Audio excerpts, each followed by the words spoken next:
believe in the Lord? Oh, I do. It's just, seems to me us colored folks do a whole lot of church going. It's the white folks that need it real bad.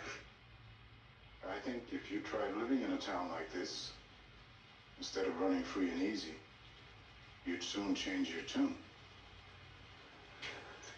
I doubt it. You're either going to love or dislike me by the end of this video, but that decision is all yours to make, and I welcome you to do such. If you have anything bad to say, just leave. I don't need to hear your words. This is something that may be controversial, may get me canceled adjacent, but I am a free thinker and I've never been someone to shy away from my opinion if I feel like I want to say something. Hey my trash stars, it's me, Penny Angela. Welcome back to my channel. It's Black History Month. It is Black History Month and Black woman. I have a lot to say about this month, and if you are interested in hearing my thoughts and opinions about Black History Month, I implore you to stay.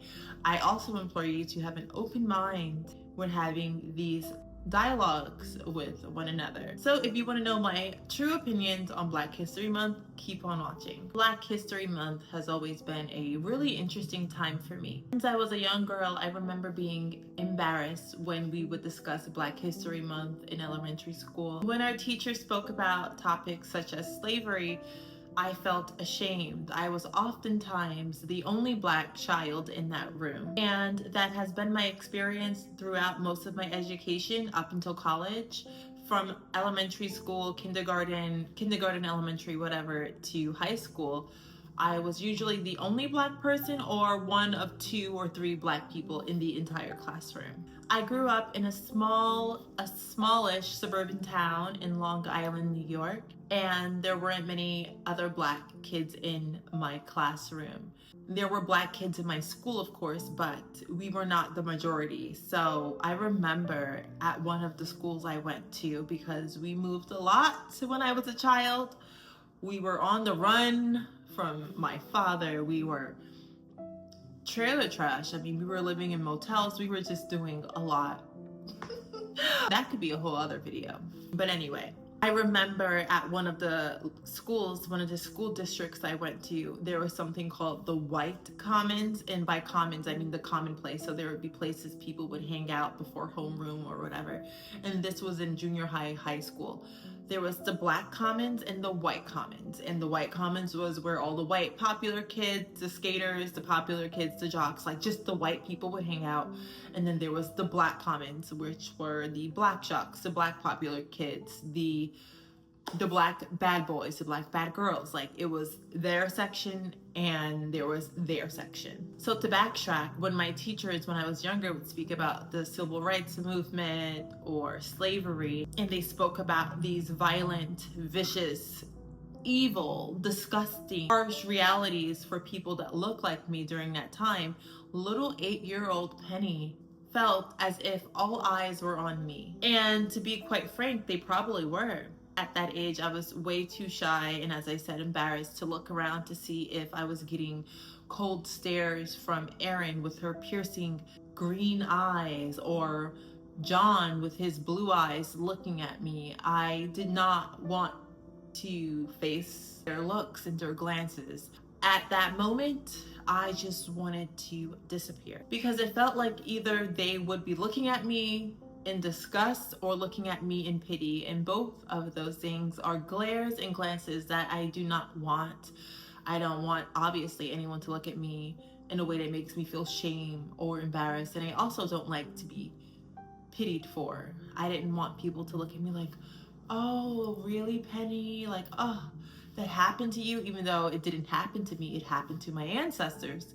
It just felt a lot at 8 years old or 7 years old. Whenever you started learning about that stuff, it just felt like a little too much for me, because at such an early age I was already really in tune with my emotions. I simply just couldn't face the idea of their glances. So if you aren't American, and I don't know if Black History Month is worldwide, but it is obviously nationwide. So if you aren't American, Black History Month, at least as it's taught in American public schools, we tackled issues such as slavery and, of course, the civil rights movement. I, of course, learned about people such as Dr. Martin Luther King, Rosa Parks, and Ruby Bridges, the first African American girl to integrate into an all-white school. Most of us living today went to school with people of all different colors, ethnicities, sexual orientations, and backgrounds. She wasn't secure simply because she wanted to go to school. I vividly remember learning about the colored-only water fountains and the Woolworth lunch counter protests. Learning about separate but equal felt humiliating to me. But what was there for me to be embarrassed about?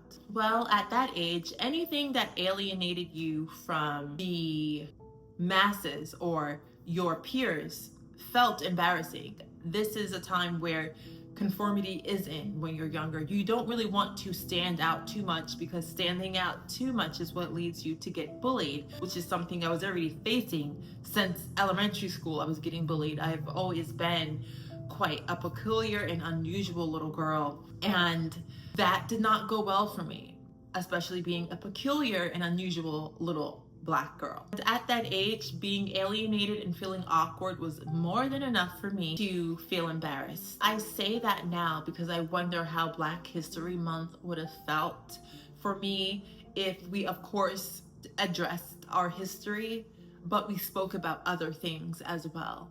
Don't get it twisted. I understand wholeheartedly that it's important that we never forget, so we never go back to those times, because if we do not discuss history, if we do not learn history, we can repeat history. I really would have enjoyed if we learned other things. It wasn't up until about 3 or so years ago that I learned the person that invented the three-way traffic lights was a Black man. A Black man by the name of Garrett Morgan invented the three-way traffic signal, something that is essential to all of us in our daily life. It's vital in everyday travel. If we didn't have that three-way traffic signal, driving would be a lot more dangerous than it already is. I also recently learned that a Black man by the name of John Standard invented the refrigerator. This invention revolutionized daily life. This invention is a staple in nearly just about every household worldwide.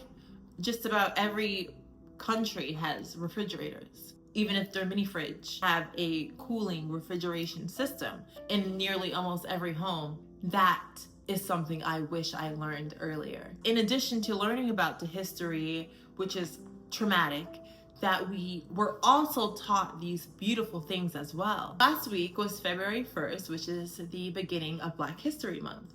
I was excited to check the Criterion Channel app to see what films they would curate for Black History Month. I just knew they would have a beautifully curated list of Black films for me to dive face deep into for the month of February to learn more about Black cinema. So upon opening the app, I saw the title Celebrate Black History, New Collection section. And when I clicked Celebrate Black History, I was greeted by a film titled Baldwin's Edward. It was 9 a.m. on the first day of Black History Month, and I saw a slur on my screen during a month that is to celebrate me. Right? As I said before, don't get it twisted. I understand wholeheartedly the importance of these films, especially the ones made in the 50s and 60s during the height of the civil rights movement. It is important that artists show a mirror to society, to show the reflection of society to itself. Whether that reflection is beautiful, harsh, ugly, disgusting, or vile, it is important that we show a mirror to society so we can get a harsh, cold look at ourselves, to examine what we need to fix or make up, or what is beautiful as is. So I do believe firmly that these stories need to be told. They need to be expressed, as art is a vehicle to healing oneself and healing others and society. To bring awareness to ideas that are often neglected or underlooked. However, my experience with Black History Month seems to be quite a traumatic one.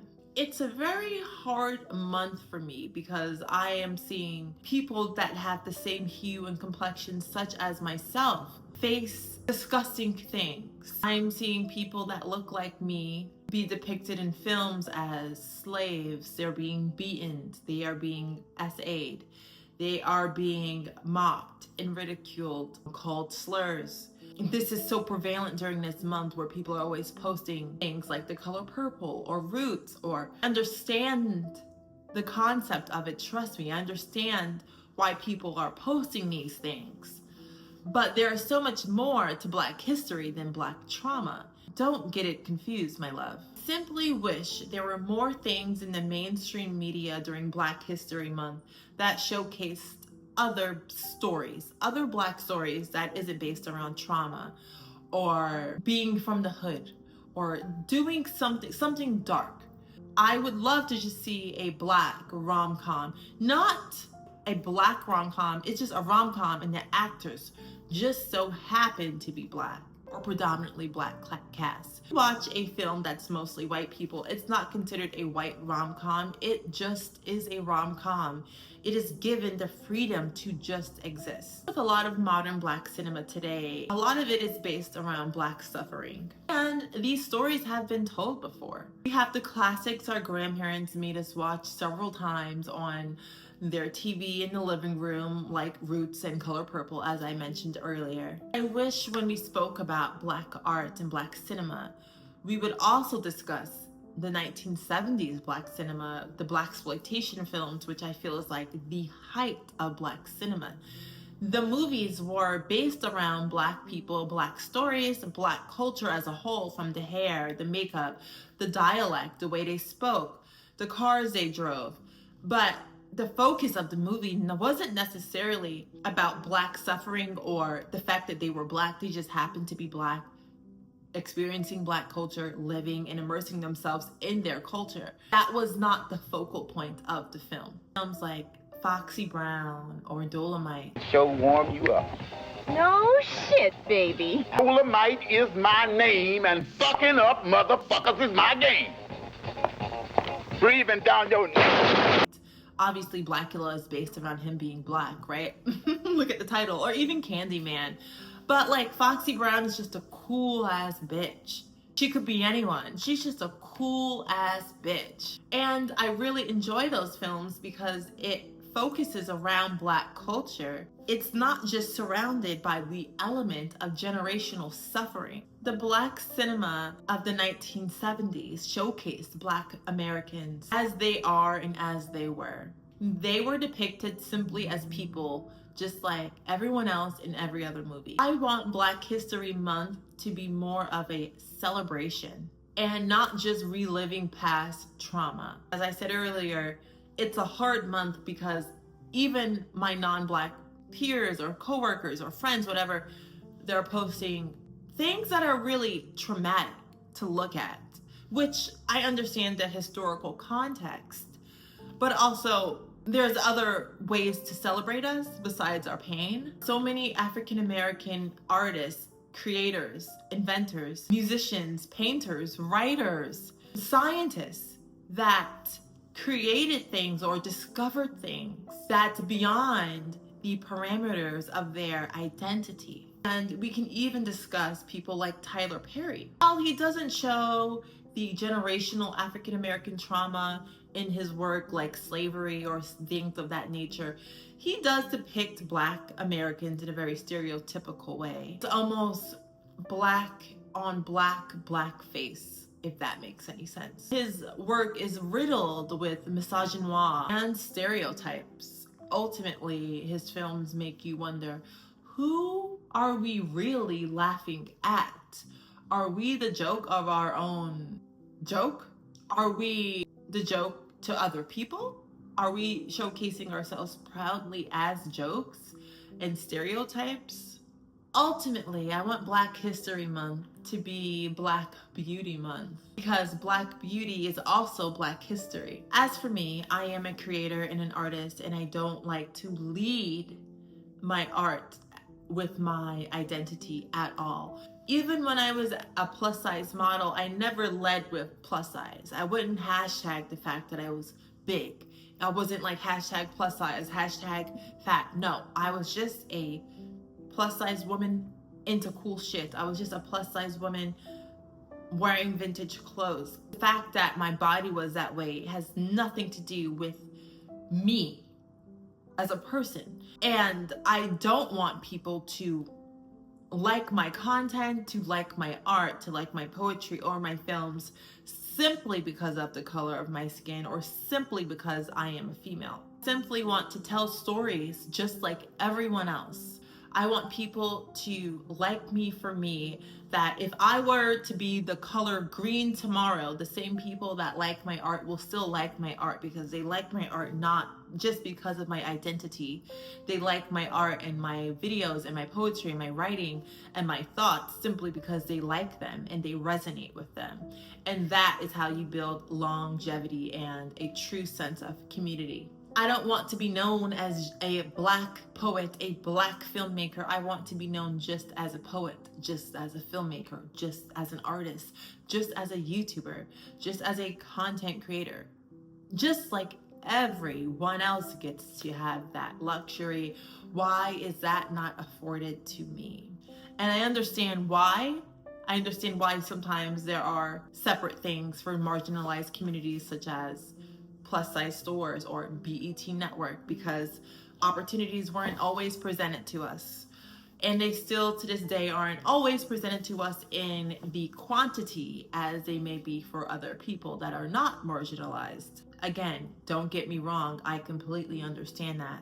I just wish for Black History Month to be Black Beauty, Black Celebration Month. That's all I have to say about that. This is like a quick little rant I want to make.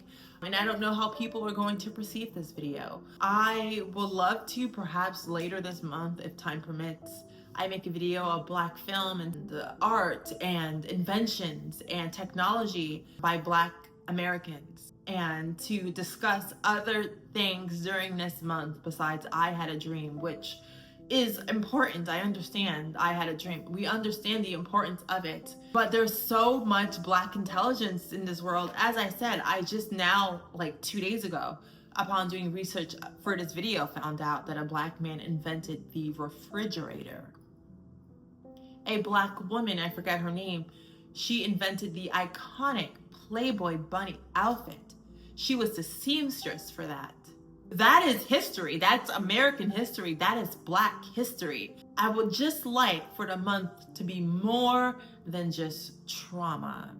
For the month to be more than trauma also in the education system. Because when you're in school, babe, you're really just learning about evil things that happen. And again, you have to learn about them so we don't repeat them.